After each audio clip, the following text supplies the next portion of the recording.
First photo released of the Queen's final resting place, forever in peace at historic Windsor Castle. As reported, the Queen will be buried in Windsor Castle's St. George's Chapel alongside her husband, Prince Philip, and royal predecessors.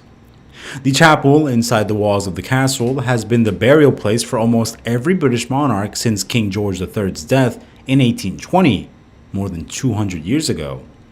The Queen commissioned it as a burial place for her own father, King George VI. In life, such was their closeness that Queen Elizabeth II, her parents, and sister described themselves as "we four."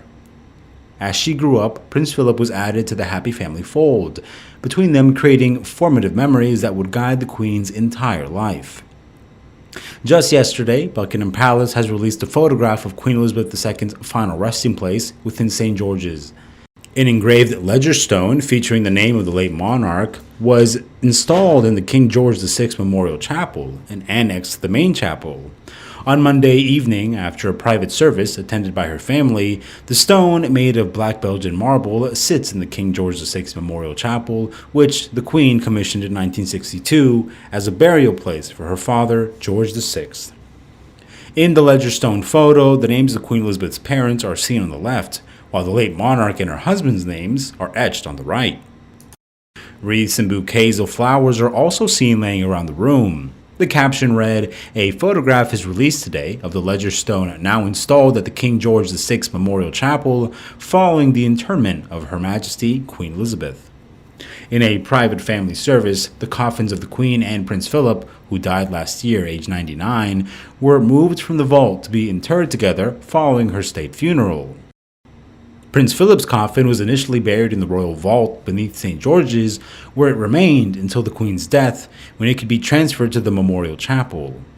Speaking in 1997 on her golden wedding anniversary, the late Queen reflected, "My husband has quite simply been my strength and stay all these years, and I owe him a debt greater than he would ever claim." During her husband's funeral, the Queen sat alone and kept a 2-meter distance during the scaled-back service, the images of which served as a poignant reminder for all who had lost loved ones during the pandemic. Queen Elizabeth's sister, Princess Margaret, is also interred at the chapel.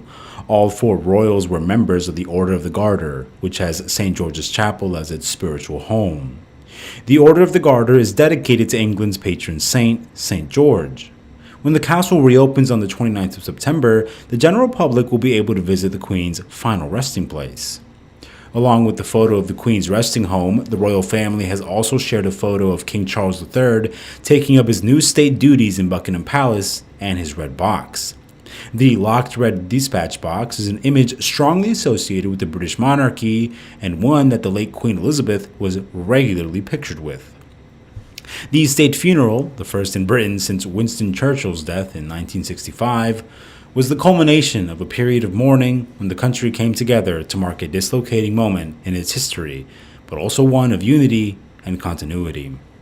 At the King's request, the royal family will observe another week of mourning following the funeral. As for William and Kate, they still can't believe Granny was actually gone, but they always hold the strongest belief that her spirit still looms large over the royal family. William reportedly was sorrowful yet touched at the appearance when he saw floral and Paddington Bear tributes left for his grandmother. It is the things you don't expect that get to you. It is always very comforting that so many people care. It makes it a lot better. There are certain moments that catch you out. You are prepared for all, but certain moments just catch you out.